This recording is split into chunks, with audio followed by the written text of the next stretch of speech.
Sur la carte de la configuration économique régionale de la Chine se trouve une vaste ceinture reliée par une voie navigable dorée pour les affaires, la ceinture économique du fleuve Yangtze.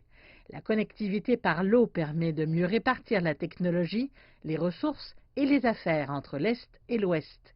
Mais le plan met également en évidence un développement de haute qualité qui inclut la transformation des industries axées sur l'innovation ainsi que le développement vert.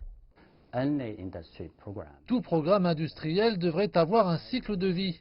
Les industries de haute technologie ou d'énergie verte devraient être des industries en plein essor.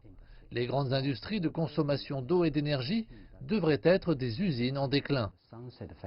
L'environnement le long de la ceinture a été grandement amélioré. Le fleuve Yangtze a connu une amélioration continue de la qualité de son eau au cours des dernières années. La concentration de PM2.5 et de PM10 a diminué tandis que les principaux polluants dans plusieurs capitales provinciales ont été réduits. La pratique a prouvé que la protection de l'environnement et le développement économique ne sont pas contradictoires. En 2019, le PIB de la région a atteint 45 780 milliards de yuan, soit 46,2% du total du pays.